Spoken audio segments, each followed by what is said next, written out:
പുകമഞ്ഞിൽ ശ്വാസം മുട്ടി നിൽക്കുകയാണ് രാജ്യ തലസ്ഥാനം. കാഴ്ചപരിധി പലയിടത്തും പൂജ്യമാണ്. ജനജീവിതം ദുസ്സഹമായി തുടരാൻ തുടങ്ങിയിട്ട് ആഴ്ചകളായിരിക്കുന്നു. ഗുരുതര ആരോഗ്യ പ്രശ്നങ്ങളാണ് പലരും നേരിടുന്നത്. ദില്ലിയിലെ കാലാവസ്ഥ ഇപ്പോൾ റെഡ് അലേർട്ടിലാണ്. ദില്ലിയിൽ നിന്ന് നോബിൾ മാരിക്കാരൻ തയ്യാറാക്കിയ റിപ്പോർട്ട് കാണാം. പരിഹാരം ഇല്ലാതെ തുടരുന്ന വായു മലിനീകരണം. ശൈത്യകാലം ആയതോടെ മൂടൽ മഞ്ഞും ശക്തമായി. പുകമഞ്ഞിലാണ് ദില്ലി ഇപ്പോൾ ഉള്ളത്.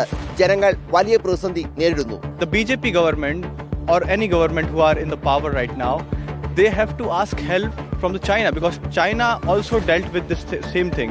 They should keep their ego aside and they should go for the help. പുകമഞ്ഞ് വലിയ ആരോഗ്യ പ്രശ്നങ്ങൾ ആളുകളിൽ ഉണ്ടാക്കുന്നു. പലർക്കും ശ്വാസം എടുക്കാൻ പോലും കഴിയുന്ന സാഹചര്യമാണ് എന്ന് വേണം പറയാൻ. കുട്ടികളും പ്രായമായ ആളുകളുമൊക്കെയാണ് ഏറ്റവും അധികം പ്രതിസന്ധി നേരിടുന്നത്. ഗുരുതര രോഗങ്ങൾ ഉള്ളവരുടെ സാഹചര്യവും വളരെ മോശമാണ്. Young people, also the newborn babies and old age people are living here. So the people who are having this asthma and the breath related problems, they are for them it's not a livable city.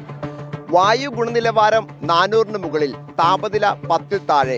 അതാണ് ഇപ്പോഴത്തെ ഏറ്റവും പ്രധാനപ്പെട്ട പ്രതിസന്ധി കാരണം ആയിരിക്കുന്നത്. രാവിലെയും രാത്രികളിലും വലിയ രീതിയിൽ കാഴ്ചാപരിധിയെ ബാധിച്ചിട്ടുണ്ട് ഈ പുകമഞ്ഞ്. എന്താണ് യാഥാർത്ഥ്യം? റെഡ് അലർട്ടാണ് ദില്ലിയിൽ ഇപ്പോൾ ഉള്ളത്. Like I'm feeling suffocation and cough, itching, those things. I think in morning the AQ is almost 400 plus.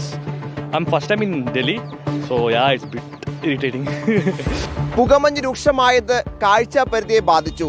ഇത് റോഡ്, റെയിൽ, വ്യോമഗതാഗതങ്ങളെ താറുമാറാക്കി എന്താണ് യാഥാർത്ഥ്യം. പലയിടത്തും വലിയ ബ്ലോക്കുകൾ അനുഭവപ്പെട്ടു. ട്രെയിനുകൾ ഒരുപാട് വൈകിയാണ് സർവീസ് നടത്തിയത്. പല വിമാനങ്ങളും അവരുടെ സർവീസ് റദ്ദാക്കുന്ന കാഴ്ചയും ദില്ലിയിൽ കാണാൻ കഴിഞ്ഞു.